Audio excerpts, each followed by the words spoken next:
اور پھر بیرون ملک فراڈ بھی ہو جاتے ہیں، اور یہی ہوتا ہے کہ ہر بندہ پھر روتا پھرتا ہے اور پھر اداروں کو درخواستیں دیتا ہے۔ تو یہ جناب 46,000 جو درخواستیں ہیں وہ نیب کے موصول ہوئی ہیں۔ نیب سے جو ملاقات ہوئی اور چیئرمین نیب نے فوری طور پر ڈی جی نیب لاہور کو حکم دیا ہے کہ اس کی تحقیقات کا آغاز کر دیا جائے اور ان تمام ملزمان کو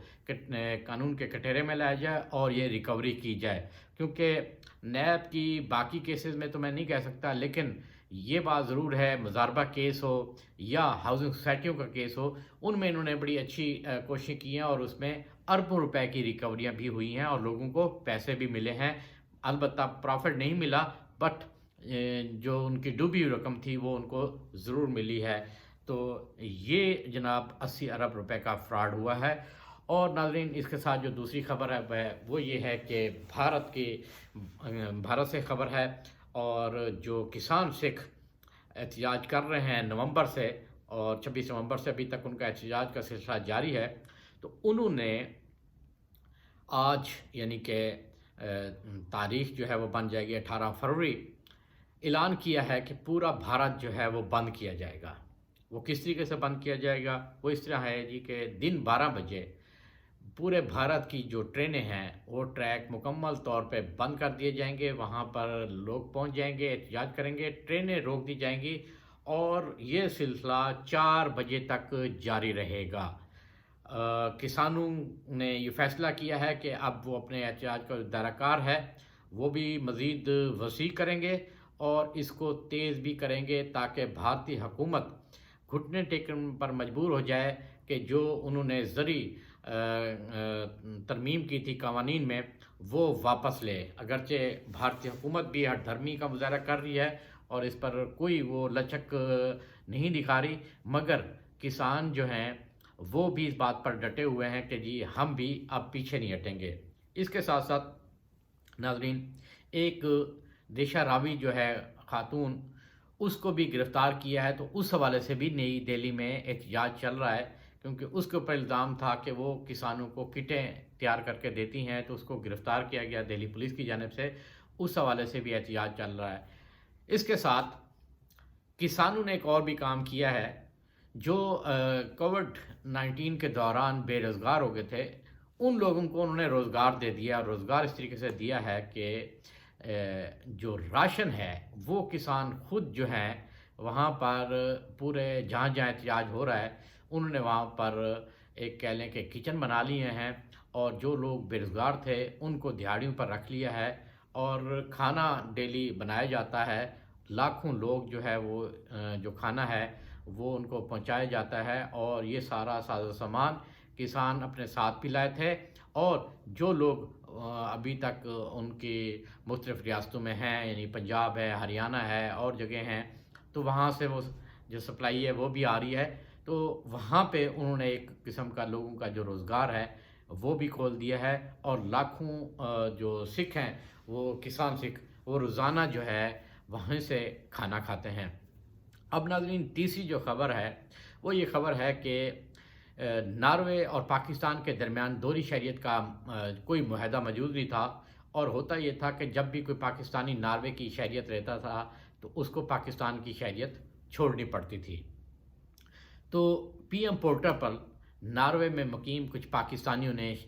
کمپلین کی تھی کہ جناب یہ ہمارا مسئلہ ہے، تو ایک طویل عرصے سے وہ وہاں پر رہ رہے ہیں، تو ان کے پاس دوہری شہریت جو ہے وہ ان کو لینی ہوتی ہے، مگر اس کے لیے پھر پاکستان کی دوہری شہریت جو ہے وہ بھی انہیں رکھنا ہوتی ہے، تو یہ ہمارا مسئلہ جو ہے وہ حل کیا جائے۔ تو اس پر وزیر اعظم نے یہ معاملہ بھجوایا وزارت داخلہ کو کہ فوری طور پر اس سارے معاملے کو دیکھا جائے، اور اس کے بعد وزیر اعظم کی ہدایت پر وزارت داخلہ نے یہ ایک فیصلہ کیا ہے، اور اس کا باضابطہ جو نوٹیفیکیشن ہے وہ جاری کر دیا ہے کہ اب کوئی بھی پاکستانی جو ناروے میں مقیم ہے اور اس کے پاس دوہری شہریت بھی ہے یا اس کو ملنے والی ہے، مگر کیونکہ دوہری شہریت کا پاکستان اور ناروے کے درمیان معاہدہ نہیں ہے تو اس کی وجہ سے اس کو نہیں مل پاتی، اسی لیے حکومت پاکستان نے وہ نوٹیفیکیشن جاری کر دی ہے۔ اب ناروے میں مقیم جو پاکستانی ہیں وہ دوہری شہریت رکھ سکتے ہیں، ناروے کی دوہری شہریت، ناروے کی شہریت بھی ہوگی ان کے پاس، پلس پاکستان کی شہریت بھی اب وہ رکھ سکتے ہیں، اب ان کا جو مسائل تھے وہ حل ہو گئے، کیونکہ جن کے پاس دوہری شہریت تھی اگر وہ پاکستان کی شہریت چھوڑتے ہیں تو پھر ان کو پاکستان کا ویزا لے کر پاکستان آنا پڑتا تھا، اور اگر وہ پاکستانی شہریت نہیں چھوڑتے تھے تو پھر ناروے کی جو شہریت ہے وہ ان کو نہیں ملتی تھی۔ اب ناروے اور پاکستان کے درمیان جو ہے وہ معاہدہ ہو گیا ہے، ایگریمنٹ ہو گیا ہے، اس کے مطابق اب پاکستانی جو ہے کوئی بھی پاکستانی وہ ناروے میں جائے گا، اگر وہ وہاں اسے شہریت ملتی ہے تو اسے پاکستانی شہریت چھوڑنے کی کوئی ضرورت نہیں ہوگی، کیونکہ اب حکومت پاکستان اس کی باضابطہ منظوری دے چکی ہے۔